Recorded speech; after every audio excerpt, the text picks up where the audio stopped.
saya akan menjelaskan materi bagian A. Pengertian paragraf. Paragraf adalah satu kesatuan pikiran yang lebih luas daripada kalimat. Ia merupakan himpunan dari kalimat-kalimat yang bertalian dalam suatu rangkaian untuk menjelaskan sebuah pikiran utama. Melalui paragraf,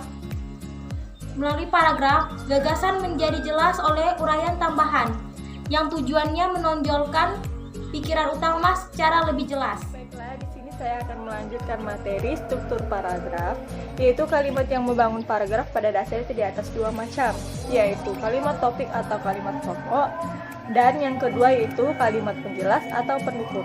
Kalimat topik adalah kalimat yang berisi ide pokok atau ide utama paragraf, sedangkan kalimat penjelas atau pendukung adalah kalimat yang berfungsi menjelaskan atau mendukung ide utama paragraf. Ciri kalimat topik ada 4.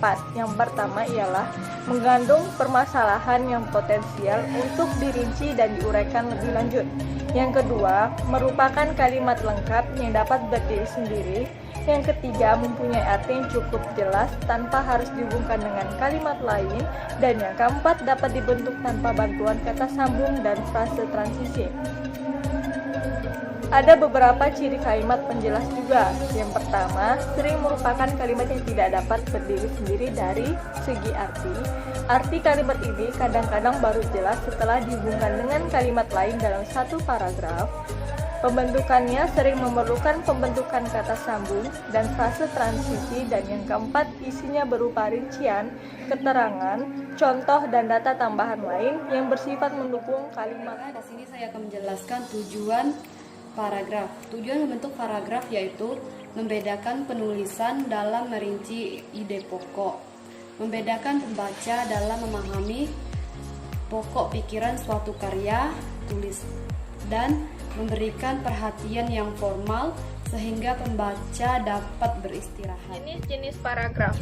Berdasarkan fungsinya dan wujudnya, dalam karangan paragraf dapat dibagi menjadi 3 jenis, yaitu yang pertama paragraf pembuka, kedua paragraf pengembang, dan ketiga paragraf penutup. Pertama, paragraf pembuka. Isi paragraf pembuka bertujuan mengutamakan suatu aspek pokok pembicaraan dalam karangan. Sebagai bagian yang mengawali sebuah karangan, paragraf pembuka harus dapat difungsikan untuk 1. Mengantar pokok pembicaraan, 2. Menarik minat dan perhatian pembaca, 3. Menyiapkan atau menata pikiran pembaca untuk mengetahui isi seluruh karangan. Kedua, paragraf penghubung. Paragraf ini bertujuan menghubungkan pokok pembicaraan suatu karangan yang sebelumnya telah ditentukan di dalam paragraf pembuka.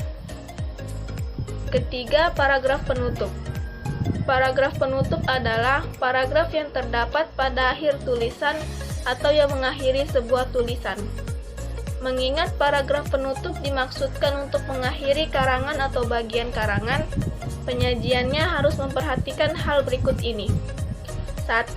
Sebagai bagian penutup, paragraf ini tidak boleh terlalu panjang.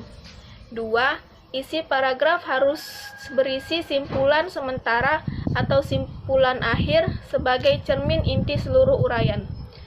3. Sebagai bagian yang paling akhir dibaca, hendaknya dapat menimbulkan kesan yang mendalam bagi pembaca. 4. Isi paragraf penutup banyak ditentukan oleh sifat karangan. Saya Hanif Hinda Aurili, saya akan menjelaskan tentang syarat pembentukan paragraf. Yang saya akan jelaskan adalah syarat pembentukan paragraf yang pertama, yaitu kesatuan pikiran. Sama halnya dengan kalimat, sebuah paragraf juga harus memenuhi syarat-syarat tertentu. Jadi, paragraf yang baik atau efektif adalah sebuah paragraf yang telah memenuhi syarat-syarat tertentu. Dan di sini yang saya akan jelaskan adalah syarat yang pertama, yaitu kesatuan pikiran. Kalimat-kalimat dalam satu paragraf menggambarkan pikiran yang saling berhubungan dan menunjukkan ikatan untuk mendukung satu pikiran sebagai pikiran utama. kesatuan pikiran dalam paragraf berarti adanya hubungan tentang masalah yang menjadi pikiran utama. Terima kasih. Baik, yang pertama penggunaan repetisi. Repetisi adalah penggunaan kata kunci, yaitu kata yang dianggap penting dalam sebuah paragraf. Kata kunci mula-mula timbul pada awal paragraf, kemudian diulang-ulang pada kalimat berikutnya. Pengulangan itu berfungsi memelihara kepaduan semua kalimat. Yang kedua, kata ganti. Kata ganti adalah kata-kata yang mengacu kepada manusia atau benda. Untuk menghindari kebosanan, kata-kata mengacu kepada manusia atau benda itu diganti dengan kata ganti. Pemakaian kata ganti dalam paragraf berfungsi menjaga kepaduan antara kalimat-kalimat yang membangun paragraf. Yang ketiga, penggunaan kata transisi. Kata transisi adalah kata atau phrase yang digunakan untuk menghubungkan kalimat yang satu dengan kalimat yang lain untuk menjaga kepaduan paragraf. Saya akan menjelaskan tentang pola pengembangan paragraf. Yang pertama, pola pengembangan dengan cara umum khusus. Umum khusus paling banyak dipakai untuk mengembangkan gagasan paragraf agar tampak teratur. Bagi penulisan pemula, belajar menyusun paragraf dengan menggunakan metode atau pola ini adalah cara yang paling disarankan. Yang kedua, pengembangan dengan cara alasan-alasan. Dalam pengembangan menurut pola ini, fakta yang menjadi sebab terjadinya suatu itu dikemukakan lebih dahulu, kemudian disusul rincian-rincian sebagai akibatnya. Dalam hal ini, sebab merupakan pikiran utama, sedangkan akibat merupakan pikiran-pikiran penjelasan. Yang ketiga, pengembangan dengan cara perbandingan. Pada pola pengembangan paragraf ini, penulisan memaparkan persamaan dan perbedaan dua objek atau gagasan atau lebih.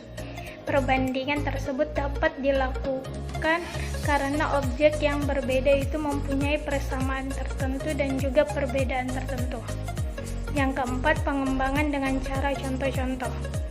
Dalam pola pengembangan seperti ini, terlebih dahulu dikemukakan suatu pernyataan, kemudian disebutkan rincian-rincian berupa contoh-contoh konkret. Dalam karangan ilmiah, contoh dan ilustrasi selalu ditampilkan. Contoh-contoh terurai, lebih-lebih yang memerlukan penjelasan rinci tertentu. Yang kelima, ada pengembangan dengan cara definisi luas. Definisi luas ini dapat dipakai untuk mengembangkan pikiran utama, semua penjelasan atau uraian menuju pada perumusan definisi tersebut. Yang keenam, pengembangan dengan cara campuran. Pengembangan ini rincian terhadap kalimat utama terdiri atas campuran dari dua atau lebih cara pengembangan paragraf. Yang ketujuh, pengembangan dengan cara proses. Sebuah paragraf dikatakan memakai metode proses apabila isi paragraf menguraikan suatu proses. Baiklah, cara yang ke-8, pengembangan dengan cara klasifikasi. Pengembangan ini dengan cara mengklasifikasi atau mengelompokkan masalah yang ditemukan.